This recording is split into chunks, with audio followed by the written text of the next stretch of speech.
এই সিজনে প্রায় সবার বাসায় বাঁধাকপি থাকে। বাঁধাকপি দিয়ে সন্ধ্যার জন্য এরকম ঝটপট একটা বাঁধাকপির পাকোড়া রেডি করতে পারেন। এই জন্য প্রথমে 1/3 কাপ মসুরির ডাল পর্যাপ্ত পরিমাণের পানি দিয়ে ভিজিয়ে রাখতে হবে 20 মিনিটের মতো। 20 মিনিট পর ডালটা এরকম ফুলে যাবে। এখন ডালটা পানি জড়িয়ে এরকম আধা ভাঙা করে একদম পানি ছাড়া বেটে নিতে হবে। আর এখানে আমি অর্ধেকটার মতো বাঁধাকপি কুচি নিয়েছি।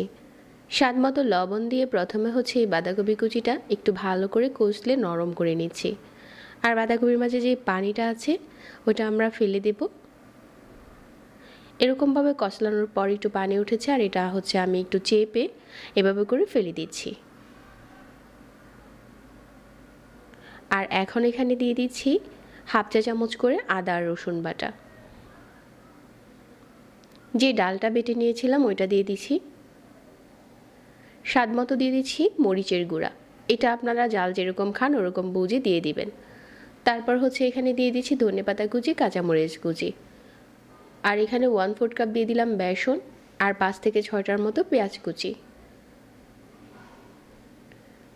1/4 চা চামচ দিয়ে দিলাম হলুদ গুঁড়া, আর 1 চা চামচ দিয়ে দিলাম চাট মশলা। এখন সব কিছু একসাথে করে মাখিয়ে নিচ্ছি। এখানে যদি মনে হয় যে বেসন আর একটু দিতে হবে, ওই ক্ষেত্রে একটু অ্যাড করতে পারেন। এখন আপনি যে কোনো শেপে এই পাকোড়াগুলো বানাতে পারেন।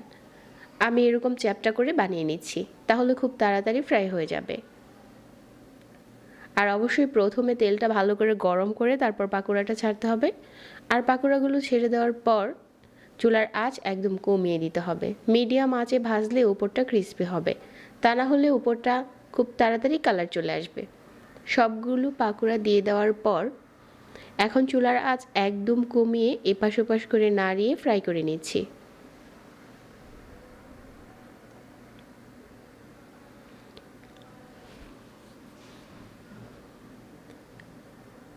মাঝারি আঁচে বেশ কিছুক্ষণ ভেজে নিয়েছি, আর এখন পাকোড়াগুলো দেখতে কালারটা অনেকটা চেঞ্জ হয়ে গেছে, তার মানে এগুলো ভাজা হয়ে গেছে।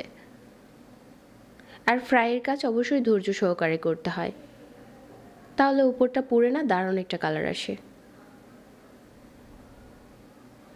এখন তেল ঝরিয়ে উঠিয়ে নিচ্ছি।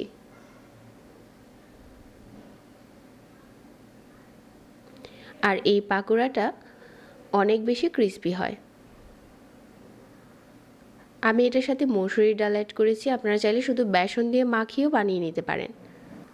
এখন এই পাকোড়াটা ধনেপাতার চাটনির সাথে পরিবেশন করলে খেতে বেশি টেস্টি হয়।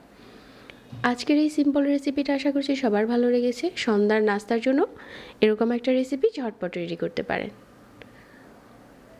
আবারও সবাইকে ধন্যবাদ জানিয়ে আজকে এখানেই বিদায় নিচ্ছি। আল্লাহ হাফেজ।